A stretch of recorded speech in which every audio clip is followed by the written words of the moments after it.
Hello guys, welcome back to my channel. আজ হলো নতুন বছরের শুরু বাংলার। আজ পয়লা বৈশাখ বাংলা। তো সকলকে জানাই আমার তরফ থেকে প্রীতি ও শুভেচ্ছা, অভিনন্দন। শুভ নববর্ষের। সবাই খুব ভালো থেকো, সুস্থ থেকো। গাইস, পয়লা বৈশাখে নাকি নতুন জামা কাপড় পরতে হয়, কিন্তু আমি কিনিনি। তোমরা কি কি কিনেছো প্লিজ কমেন্টে, কে কে কিনেছো প্লিজ কমেন্টে জানিও আমাকে, কিন্তু আমি কিনিনি। আমাদের নিশ্চয়ই মনে হচ্ছে যে এত সাজুগুজু কেন করলাম আজকে পয়লা বৈশাখ, একটু ভাবলাম সাজুগুজু করি, দু একটা রিলস বানাই, কিন্তু রিলস বানানোর জায়গাটা এখানে খুব একটা ভালো না, সেই জন্য এতটা রিলসগুলো ভালো হয় না। কারণ একা একা ক্যামেরা ধরতে হয়, একাই রিলস বানাই, সেই জন্য ক্যামেরা ধরার মতো কেউ নেই, সেই জন্য রিলসগুলো সেরকম ভালো হয় না।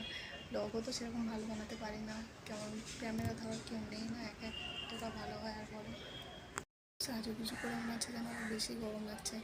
উফ, কি ঘাম বেরোচ্ছে, দেখো ঘামটা তো বেরিয়ে যাচ্ছে গাইস আমাদের। আমি সাজুগুজু করে, সাজুগুজটা কেমন লাগছে প্লিজ কমেন্ট করে জানিও। তোমরা সবাই ভালো থেকো, টাটা, বাই বাই।